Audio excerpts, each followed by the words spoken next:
கர்த்தருடைய நாமம் மகிமைப்படுத்தப்படுவதாக. இந்த நாளிலும் நாம் கற்றுக்கொள்ள போகக்கூடிய செய்தி சத்தியம் என்னவென்றால், are you the friend of God are the friend of the world? உலக சிநேகிதமா அல்லது கர்த்தரோடு ஐக்கியமா? ஆபிரகாமை ஆண்டவர் நண்பன் என்று அழைத்தார். He was called as friend of God. அதே போல யோவான் 15ஆம் அதிகாரத்திலே ஆண்டவர் சொல்லுகிறார், நான் உங்களை நண்பர்கள் என்று அழைக்கிறேன் என்று சொல்லுகிறார். யாக்கோபு இதை இன்னும் தீவிரமாக சொல்ல நாம் யாக்கோபு புஸ்தகம் 4ஆம் அதிகாரம் 4ஆம் 5ஆம் வசனம். இந்த வசனம் நம்மை எச்சரிக்கிறதாக இருக்கிறது. உலக பிரகாரமான mind set, choosing friendship with the world which is presented as being in conflict with God. உலக சிநேகிதம் கர்த்தருக்கு விரோதமான பகை என்று யாக்கோபு தன்னுடைய நிருபத்திலே விவரிக்கிறார். இது என்ன நமக்கு சொல்லிக் கொடுக்கிறது என்றால், நமக்கு வாய்ப்பை கர்த்தர் கொடுக்கிறார். சூஸ் பண்ணிக்கலாம், சாய்ஸ் இருக்குது. one who is making the friendship, that means pleasing everyone. எப்படி என்றால், if you want to fail, please everyone என்று சொல்வார்கள். நீ தோற்று போக வேண்டும் என்றால் எல்லாருக்கும் பிரியமா நடந்துக்கோ. அப்படி நடந்து கொள்றது கர்த்தருக்கு பிரியமா இருக்க முடியாது. ஏன்னா அவங்களோடு சேர்ந்து அவங்க விரும்புறதையெல்லாம் செய்யணும். அவங்க தப்பு செய்வாங்க, நம்ம அதற்கு செய்ய முடியாது. ஸோ அவங்க செய்யற காரியத்தை நம்மளால செய்ய முடியாது. ஏன்னா நம்ம சத்தியத்தை பின்பற்றுகிறவர்கள். கர்த்தர் அவரை நம்புகிறவர்களுக்கு என்ன செய்திருக்கிறார், என்ன விரும்புகிறார் என்றால், it is a close relationship with God. உலக சிநேகிதம் தேவனுக்கு விரோதமான பகை. யாக்கோபு என்ன சொல்லுகிறார் என்றால், you adulterous people, do you not know that friendship with the world is enmity with God? Therefore, who wishes to be a friend of the world makes himself an enemy of God.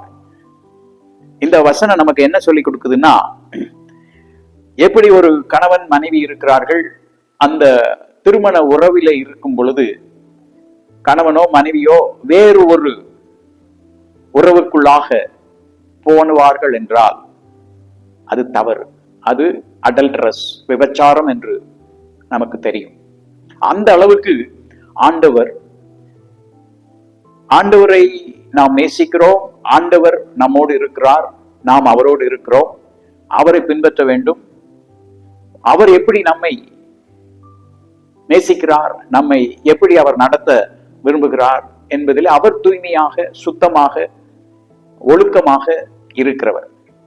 அதே போல நானும் இருக்க வேண்டும், கேட்கிற நீங்களும் இருக்க வேண்டும். ஆண்டவருக்கு இது பிடிக்காது, அதை நான் செய்ய மாட்டேன். ஆண்டவர் நம்மோடு எப்படி உறவு செய்திருக்கிறார், அவருடைய ரத்தத்தினாலே நம்மை விலைக்கிரயமாக வாங்கி இருக்கிறார். சோ நம்ம ஆண்டவரை மறுதளிக்கிறவர்களாக, காட்டி கொடுக்கிறவர்களாக இந்த உலகத்துல ஃப்ரெண்ட்ஸுக்காக நான் இதை செஞ்சேன், ஃப்ரெண்ட்ஸுக்கு இது பிடிக்கும், அவங்களுக்காக நான் வாழ்றேன் அப்படின்லாம் கிடையாது. கர்த்தருக்காக நீ வாழும் பொழுது நிச்சயமாக எதிர்ப்பு இருக்க வேண்டும். ஒரு கூட்ட ஜனம் மட்டும்தான் ஆண்டவருடைய பிள்ளைகள். ஆண்டவருடைய பிள்ளைகள் இல்லாதவர்களை நாம் ஆண்டவருடைய சத்தியத்திற்குள்ளாய் கொண்டு வர வேண்டும், அன்பு கூற வேண்டும். ஆனால் அவர்கள் சொல்லுவதையெல்லாம் நாம் செய்ய முடியாது. அதனாலதான் யாக்கோபு இப்படியாக சொல்லுகிறார். அதாவது அவரு வைராக்கியமா இருக்கிறாரு, வாஞ்சையா இருக்கிறாரு. அவரிடத்துல நம்ம எந்த அளவுக்கு வைராக்கியமா இருக்க வேண்டும் என்பதை இந்த வசனம் நமக்கு காட்டி கொடுக்கிறது. 4ஆம் அதிகாரம் 4ஆம் 5ஆம் வசனத்திலே மூல பாஷையில எப்படி சொல்லப்பட்டிருக்கிறது என்றால், உலக சிநேகிதம், friendship with the world from philia to cosmos. அதாவது உலக சிநேகிதம் எப்படிப்பட்டதாமா? விபச்சாரம் போலதாமா. இதெல்லாம் நம்ம யோசித்து பார்க்கிறோமா? அந்த அளவுக்கு நம்ம ஆண்டவருக்கு மட்டும் சொந்தம் என்கிற முறையிலே நம்மை ஒப்பு கொடுத்து வாழ்கிறோமா? அதை நாம் யோசிக்க வேண்டும். அடுத்ததாக இந்த பகை, பெத்தனோஸ் என்ற வார்த்தை சொல்லப்பட்டிருக்கு. ஆவியானவர் வைராக்கிய வாஞ்சையுடையவராக இருக்கிறார். வசனம் என்ன பொய்யாவா சொல்லப்பட்டிருக்கிறது, வசனம் வெறுனவா எழுதப்பட்டிருக்கிறது என்று ஆவியானவர் நம்மிடத்திலே கேட்கிறார். அதாவது அடல்டரஸ்னா அன்ஃபெய்த்ஃபுல் ஒன்ஸ். கர்த்தருக்கு நம்ம விசுவாசம் இல்லாதவர்களாக, நன்றி கெட்டவர்களாக, உண்மை இல்லாதவர்களாக இருக்கிறோமா? இது மெட்டாபோரிக்கல். அதாவது it is referring to those who are unfaithful to God by being friends with the world according to Bible commentaries. இப்போ பியர் குரூப் ப்ரெஷர்னு சொல்லுவாங்க.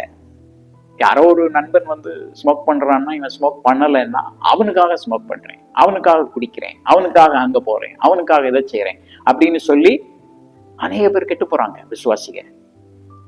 அது நிச்சயமா யோசிக்க வேண்டிய, தற்பரிசோதனை செய்ய வேண்டிய காரியம். ஆவியானவர் வைராக்கிய வாஞ்சையாக இருக்கிறார். ஹல்லேலூயா.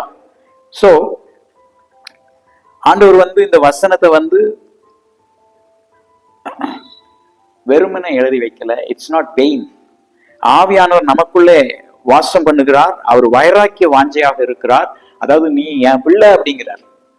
நம்ம என்ன சொல்லணும்? நீங்க தான் என் ஆண்டவர், உங்களுக்காக தான் வாழ்வேன், உங்களோட தான் நட்பாக இருப்பேன். ஸோ 4 பேரை பிரியப்படுத்துறதுக்காக நம்ம இந்த உலகத்துல வாழக்கூடாது. சத்தியத்தின்படி வாழணும், சத்தியத்தை நாம் பின்பற்றணும், சத்தியத்தை நாம் கடைபிடிக்க வேண்டும், சத்தியத்தை மற்றவர்களுக்கு கற்றுக் கொடுக்க வேண்டும். ஒருவர் இப்படியாக சொல்லுகிறார், நீங்க சொல்றதெல்லாம் நான் கேட்டு வாழ்ந்தேன்னா எனக்கு என்ன நீங்க கொடுக்க போறீங்க? உலக பிரகாரமான பொருட்களை கொடுப்பீங்க, ஒருவேளை வேலையில இருந்தா ப்ரொமோஷனை கொடுப்பீங்க, அல்லது ஒரு தவறான முறையில ஒரு பணம் எனக்கு கிடைக்கலாம். அதை விட ஆண்டவர் எனக்கு நித்தியமாக ஆசீர்வாதத்தை கொடுக்க போகிறவர், நித்திய ஜீவனை கொடுக்க போகிறார். அவரோடு இருக்கிறது முக்கியமா, அல்லது உலக பிரகாரமான தற்காலிகமான காரியங்களுக்காக, மண்ணுக்காக மாணிக்கத்தை விட்டுவிட வேண்டாம். யோசித்து பாருங்கள். எந்தெந்த காரியங்களிலே நீங்கள் உலகத்திற்கு ஒத்த வேஷம் தரித்து கொண்டிருக்கிறீர்கள், அதிலிருந்து வெளியே வந்து விடுங்கள்.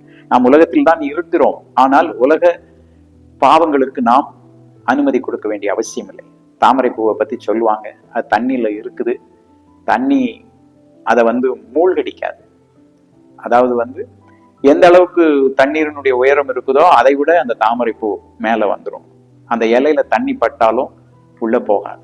அதே போலதான் பாவம் உன்னை அணுகாது. பாவத்திற்குள்ளாக நீ வாழ வேண்டிய அவசியம் இல்லை. கர்த்தருக்காக உன்னை அர்ப்பணித்து வாழ்ந்து பார். அதுல இருக்கிற ஆசீர்வாதம், ரகசியம், ஆனந்தம், அவருடைய சமூகத்திலே பரிபூர்ண ஆனந்தமும் அவரது வலது பாரிசத்திலே நித்திய பேரின்பமும் உண்டு. அருமையானவர்களே, இப்படிப்பட்ட ஆசீர்வாதத்திலே நீங்கள் உங்களை ஒப்பு கொடுத்து வாழுங்கள்.